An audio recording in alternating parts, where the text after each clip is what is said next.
Hi friends, रुचकर खाना खजाना या चॅनलमध्ये आपलं स्वागत आहे। मी आज आपल्याला फ्रूट कस्टर्ड पुडिंग कसं करते मी ते तुम्हाला शेअर करणार आहे। त्यासाठी मी ते अर्धा लिटर दूध घेतलेलं आहे। ते चांगलं व्यवस्थित उकळलेलं आहे। मी फुल फॅट वालं दूध घेतलेलं आहे।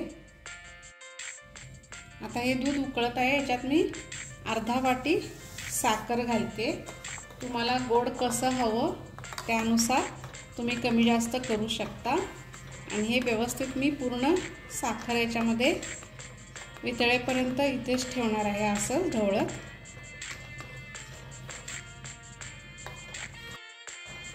आता इथे साखर पूर्ण वितळलेली आहे। आता पुढची प्रोसेस, आता इथे मी थोडंसं नॉर्मल दूध घेतलेलं आहे आणि त्यामध्ये मी 4 चमचे कस्टर्ड पावडर ॲड करते। आणि याच्या गुठळ्या न राहिल्या नाही पाहिजेत, अशा प्रकारे हे सगळं मिक्स करून घ्यायचं आहे।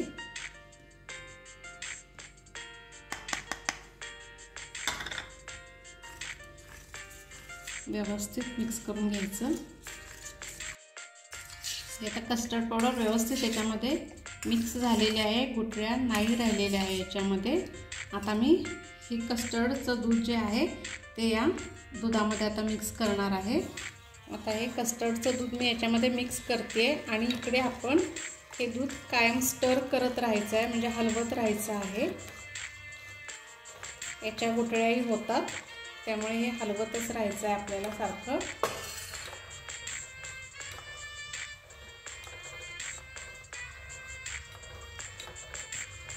घट्ट होईपर्यंत आपल्याला हलवायचं आहे।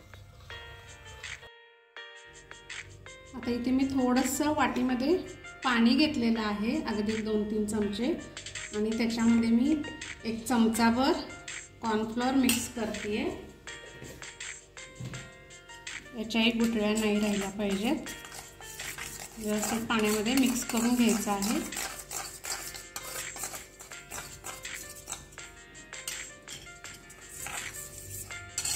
आणि या कस्टर्डच्या दुधामध्ये हे थोडंसं कॉर्नफ्लोअरची पेस्ट ॲड करायची आहे आणि हे व्यवस्थित बॉईल होऊ द्यायचं आहे। याला थिकनेस छान येईल अगदी। याला छान अशी उकळी येऊ द्यायची आहे आपल्याला।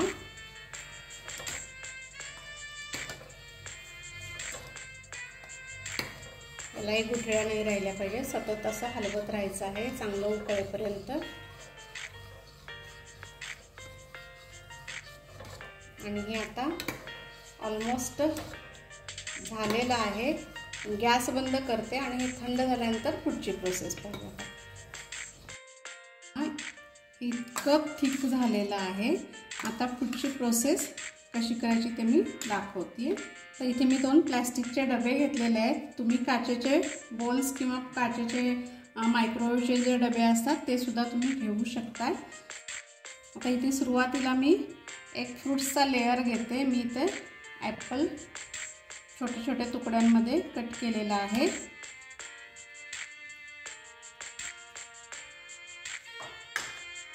त्यानंतर याच्यामध्ये थोडंसं कस्टर्ड घालायचं आहे आपल्याला।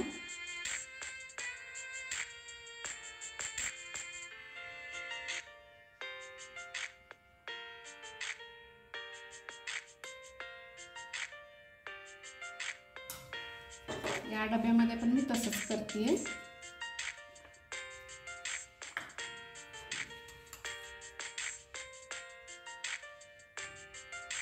अशा पद्धतीने एक लेयर घातलेला आहे। त्यानंतर इथे मी बनाना ॲड करते।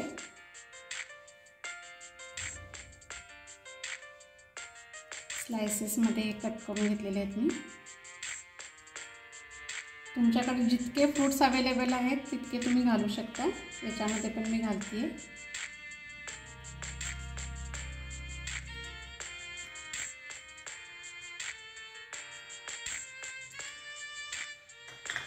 त्यानंतर पुन्हा दोन्हीमध्ये मी कस्टर्ड ॲड करते।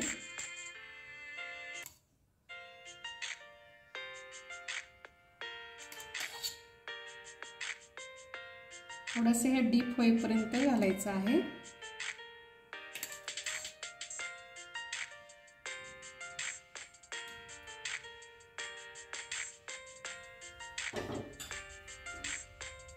त्यानंतर मी इथे संत्री ठेवते.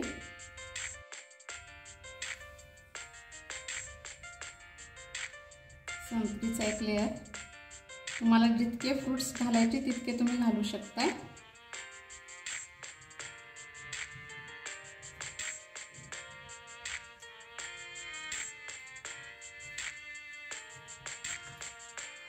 इथेच मी आता थोडेसे ग्रेप्स सुद्धा ॲड करते.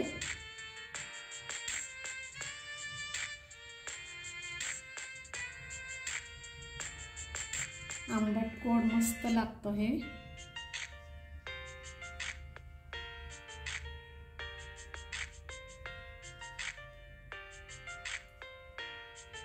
अशा पद्धतीने. त्यानंतर पुन्हा एक लेअर कस्टर्डचा मी घालते याच्यावर.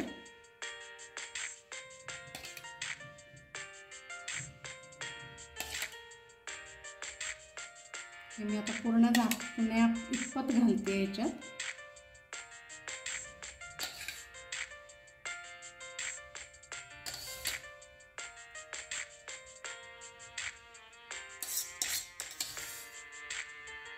पूर्ण हे कव्हर झालेलं आहे.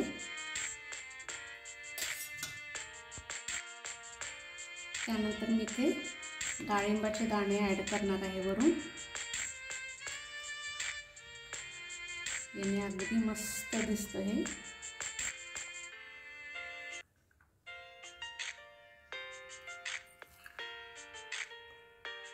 तुमच्याकडे जितके फ्रूट्स अवेलेबल असतील तितके तुम्ही ॲड करा.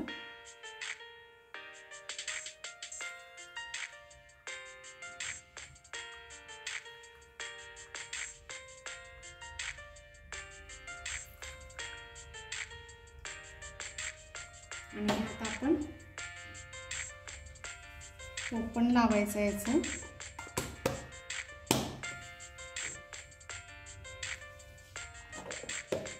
आणि फ्रीजरमध्ये 1-2 तासासाठी आपण डीप फ्रीजरमध्ये ठेवायचं आहे.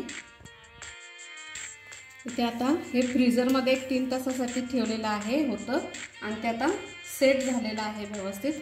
आता आपण हे डिमोल्ड करूया.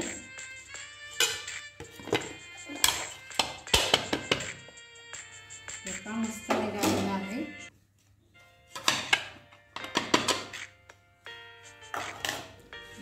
हे मी स्लाइस करते.